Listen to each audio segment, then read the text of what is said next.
मैं ये बात कर रहा था कि पिछले 2-3 क्लास में जो भी मैंने आपको पढ़ाया उसमें मैं ग्रामर पोर्शन को लेकर के चल रहा था।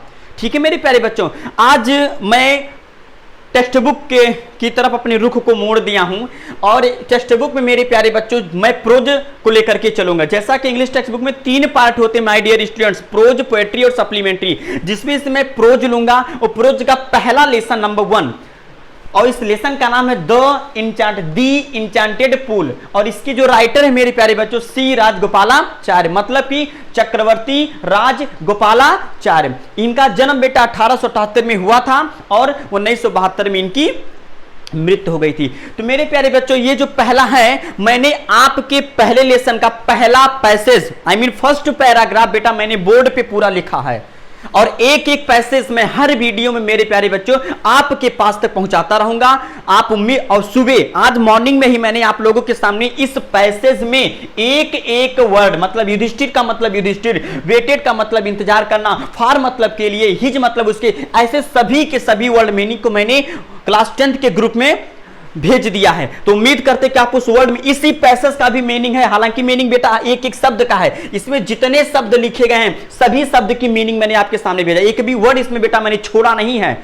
तो उस वर्ड को एक पैसेज भले ज्यादा लेकिन उसको आप कॉपी में लिख लीजिएगा, याद कर लीजिएगा और इस पर मैं डिस्कस करने जा रहा हूं। इस एक एक शब्द की मैं मीनिंग आपको बताऊंगा। बेटा मीनिंग क्यों जरूरत है, इंग्लिश टू इंग्लिश भी एक्सप्लेन में करता हूं आज, लेकिन मैं इसका हिंदी मीनिंग भी बताता हूं। क्यों मेरे प्यारे बच्चों, जो इससे रिलेटेड जो नीचे कंप्रीहेंसिव क्वेश्चन दिए जाएंगे मेरे प्यारे बच्चों, उस क्वेश्चन का आंसर इसी पैसेज से हमको लिखना होगा।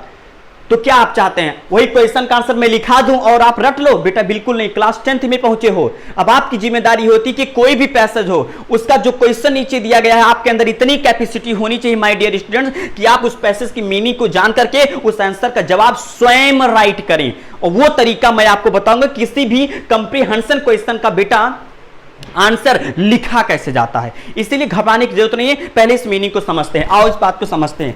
बेटा पहली लाइन मेरे सामने लिखा गया है युधिष्ठिरा, लिखा तो युधिष्ठिरा गया लेकिन मेरे प्यारे बच्चे इसको युधिष्ठिर पढ़ेंगे। Yudhishthir waited for his brothers in anxiety and thirst. अब इस पहली लाइन का मीनिंग क्या होगा मेरे प्यारे बच्चों, इसको समझो। युधिष्ठिर का मतलब युधिष्ठिर, वेटेड का मतलब इंतजार किए, युधिष्ठिर का मतलब युधिष्ठिर, वेटेड का मतलब इंतजार किए, फार मतलब के लिए, हिज मतलब अपने, ब्रदर्स मतलब भाइयों, युधिष्ठिर अपने भाइयों के लिए, युधिष्ठिर मतलब युधिष्ठिर, वेटेड मतलब इंतजार किए, फार मतलब के लिए, हिज मतलब अपने, ब्रदर्स मतलब भाइयों, युधिष्ठिर अपने भाइयों के लिए इंतजार किए। इन एंजाइटी, इन का मतलब में, एंजाइटी का मतलब अधीरता, चिंता, एंड का मतलब और, थ्रस्ट का मतलब प्यास। अब यहां से जब इसकी मीनिंग को आगे बढ़ाएंगे तो हो जाएगा Yudhishthir waited for his brothers, Yudhishthir अपने भाइयों के लिए इंतजार किए। इन एंजाइटी, इन मतलब में, एंजाइटी मतलब अधीरता या चिंता, एंड मतलब और थ्रस्ट मतलब प्यास। युधिष्ठिर अधीरता और प्यास में अपने भाइयों के लिए इंतजार किए। ये मेरे प्यारे बच्चों पहली लाइन का अर्थ होगा। Yudhishthir waited for his brothers in anxiety and thirst, Yudhishthir अपने भाइयों के लिए प्यास और अधीरता में इंतजार किए। आगे, can they have been subjected to a curse. Can मतलब क्या, याद रखना बेटा, ग्रामर पोर्शन में जब मैं सेंटेंस के टाइप्स को आपको पढ़ाऊंगा तो सेंटेंस के मेनली देखा जाए तो सेंटेंस 5 तो होते हैं, लेकिन उन 5 को अलग करो। जब बात मैं सिर्फ किसी सेंटेंस के रूप में एज ए ट्रांसलेशन के रूप में देखता हूं तो मेनली 4 होते हैं, पॉजिटिव, नेगेटिव, क्लोज एंडेड और ओपन एंडेड। तो क्लोज एंडेड एक ऐसा इंटरोगेटिव होता है बेटा जिसमें हेल्पिंग वर्ब पहले लिखा जाता है। तो जब किसी भी सेंटेंस के स्टार्ट में कोई भी हेल्पिंग वर्ब लिखा रहता है माय डियर स्टूडेंट्स, तो उसका हिंदी क्या हो जाता है, क्या, अधक या परमत्र या। तो लिखा है can they have been subjected. Can means क्या, दे मीन्स वे, मीन्स का मतलब मीन्स माने मतलब होता है।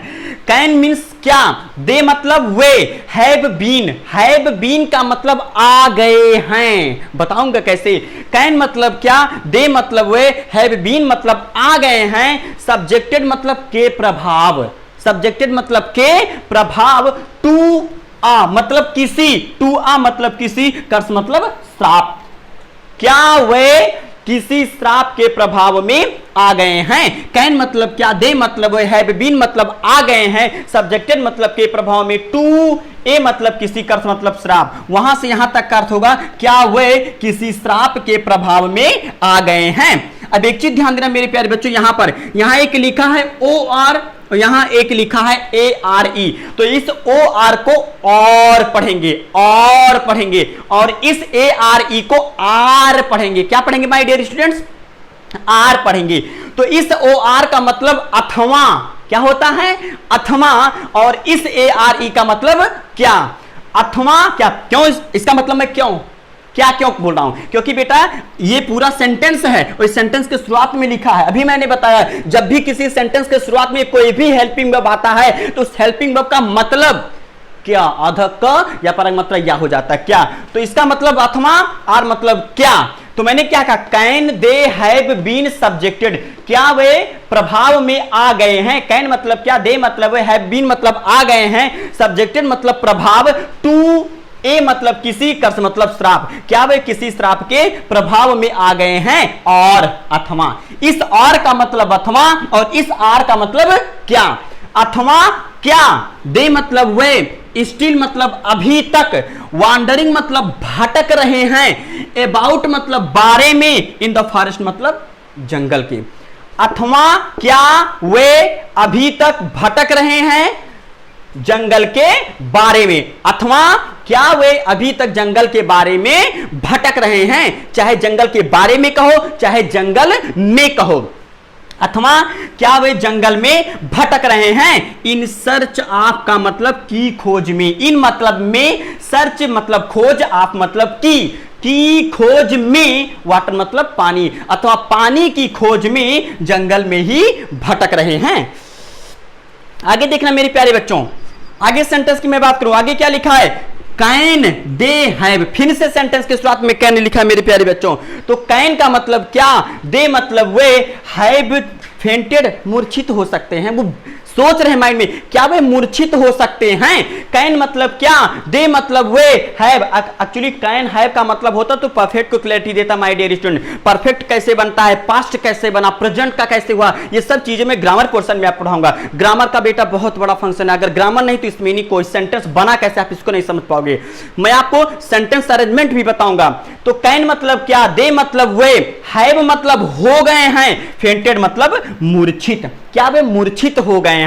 कैन मतलब क्या, दे मतलब हैव मतलब हो गए हैं, फेंटेड मतलब मूर्छित, और मतलब अथवा डाइड मतलब मर, क्या वे मूर्छित अथवा मर गए हैं, किससे, ऑफ थ्रस्ट, ऑफ मतलब से, थ्रस्ट मतलब प्यास। अब बच्चे सोच रहे हैं यहां तो सर जी आप मतलब की बताए, आप यहां आपका मतलब से बोल रहे हैं। हाँ बेटा, अलग अलग चीजों का अलग अलग यूज होता है, इसको हम समझेंगे। कैन मतलब क्या, दे मतलब वे, हैव फेंटेड मतलब मूर्छित हो गए हैं, और मतलब अथवा, डाइड मतलब मर गए हैं, ऑफ मतलब से, थ्रस्ट मतलब प्यास, क्या वे मूर्छित अथवा मर गए हैं, ऑफ थ्रस्ट प्यास से, क्या वे मूर्छित अथवा प्यास से मर गए हैं। आगे देखो मेरे प्यारे बच्चों, unable to bear these thoughts. अगर बात बेटा मैं अनेबल की करूं तो एबल का मतलब सक्षम और अनेबल का मतलब असक्षम। और बेटा कोई व्यक्ति असक्षम को, किस व्यक्ति को हम असक्षम कहेंगे, जो किसी भी काम को कर नहीं पाएगा।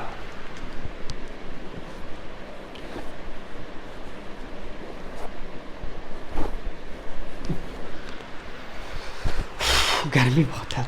हाँ बेटा आगे देखो, तो अनेबल किस व्यक्ति को हम कहेंगे असक्षम, जो किसी काम को कर नहीं पाएगा। तो इसको मैं एक्सपेंड कर दे रहा हूं माय डियर स्टूडेंट। तो अनेबल का मतलब ना कर पाने, टू बियर मतलब सहन करने, अनेबल मतलब ना कर पाने, टू बियर मतलब सहन, दीज मतलब इस, थॉट्स मतलब विचारों को, किस विचारों को, जो उनके दिमाग में चल रहा है कि मेरे भाई मूर्छित तो नहीं हो गए, मर तो नहीं गए, अथवा जंगल में ही तो नहीं भटक रहे, इन सभी को बेटा जो सोच रहे थे उन्हीं की विचारों की बात कर रहे हैं। कि अनेबल मतलब ना कर पाने, टू बियर मतलब सहन, दीज मतलब इन, थॉट्स मतलब विचारों को, इन विचारों को सहन ना कर पाने, एंड ड्रिवन बाई, एंड मतलब और ड्रिवन बाई मतलब खींचे हुए, ड्रिवन बाई मतलब खींचे हुए, एन ओवर पावरिंग अत्यधिक, एन ओवर पावरिंग का मतलब मेरे प्यारे बच्चों अत्यधिक, थ्रस्ट मतलब प्यास से। और अत्यधिक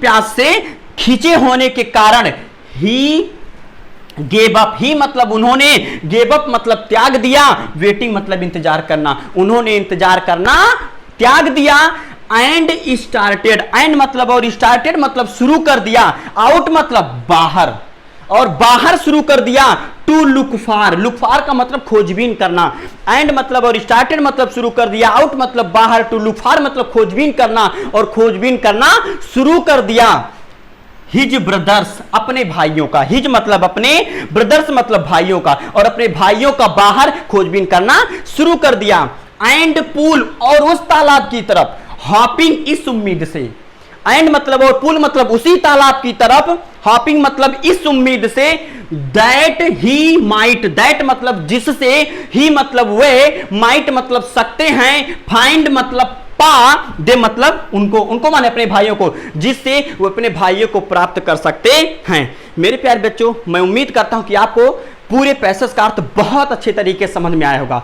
एक बार छोटा सा क्विक रिवीजन मैं आपसे करवा देता हूं। मैंने कहा Yudhishthir waited for his brothers in anxiety and thirst, Yudhishthir मतलब, युधिष्ठिर वेटेड मतलब इंतजार किए, फॉर मतलब के लिए, हिज मतलब अपने, ब्रदर्स मतलब भाइयों, इन मतलब में, एंजाइटी मतलब अधीरता, एंड मतलब और थ्रस्ट मतलब प्यास, युधिष्ठिर प्यास और अधीरता में अपने भाइयों के लिए इंतजार किए, युधिष्ठिर प्यास और अधीरता में अपने भाइयों के लिए इंतजार किए। अर्थ निकालते वक्त बेटा उल्टा जाते हैं, लेकिन इंग्लिश में ट्रांसलेशन करते हैं, जैसा कि पिछले वीडियो में मैंने बताया था कि कैसे किसी सेंटेंस का ट्रांसलेशन करते हैं, शायद उतना इजी वे कोई बताएगा नहीं मेरे प्यारे बच्चों।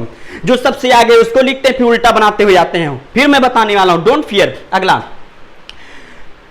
Can they have been subjected to a curse, can मतलब क्या, दे मतलब वे, हैव बीन मतलब आ गए हैं, सब्जेक्टेड मतलब के प्रभाव में, टू आ कर्स मतलब किसी श्राप के, क्या वे आ गए हैं, सब्जेक्टेड मतलब के प्रभाव में, टू ए कर्स मतलब किसी श्राप, क्या वे किसी श्राप के प्रभाव में आ गए हैं, और माने अथवा, आर का मतलब क्या, अथवा क्या, दे स्टिल वॉन्डरिंग अबाउट, दे मतलब स्टिल मतलब अभी तक, वॉन्डरिंग मतलब भटक रहे हैं, अबाउट मतलब के बारे में, इन द फॉरेस्ट मतलब जंगल, अथवा क्या वे अभी तक जंगल के बारे में भटक रहे हैं, in search of water, in search of, in मतलब में, सर्च मतलब खोज, ऑफ मतलब के की खोज में, वाटर मतलब पानी, अथवा पानी की खोज के बारे में जंगल में ही भटक रहे हैं।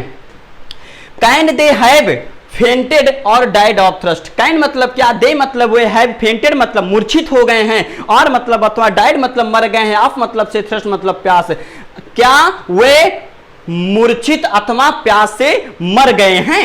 Unable to bear these thoughts, unable मतलब ना कर पाने, टू बियर मतलब सहन, दीज मतलब इन, थॉट्स मतलब विचारों को, इन विचारों को सहन ना कर पाने, and driven by an overpowering thirst, and मतलब और ड्रिवन मतलब खींचे हुए, बाई मतलब से, एंड मतलब एक, ओवरपावरिंग मतलब अत्यधिक, थ्रस्ट मतलब प्यास, और अत्यधिक प्यास से खींचे होने के कारण ही गेव अप, ही मतलब वो, उन्होंने, गेव अप मतलब त्याग दिया, वेटिंग मतलब इंतजार करना, उन्होंने इंतजार करना त्याग दिया, and started out to look for his brothers, and मतलब और स्टार्टेड मतलब शुरू कर दिया, आउट मतलब बाहर, टू लुक फॉर मतलब खोजबीन करना, हिज मतलब अपने, ब्रदर्स मतलब भाइयों का, और अपने भाइयों का खोजबीन करना शुरू कर दिया, एंड पूल और उस तालाब की तरफ, हॉपिंग इस उम्मीद से, that he might find them, that मतलब कि, ही मतलब वे, माइट मतलब सकते हैं, फाइंड मतलब पा, दे मतलब उन सभी को, कि वे अपने भाइयों को कहीं प्राप्त कर सकते हैं। तो मेरे प्यारे बच्चों, मैं उम्मीद करता हूं कि आप सभी को ये वीडियो पसंद आया होगा, ये पूरा पैसेज का समझ में आया होगा।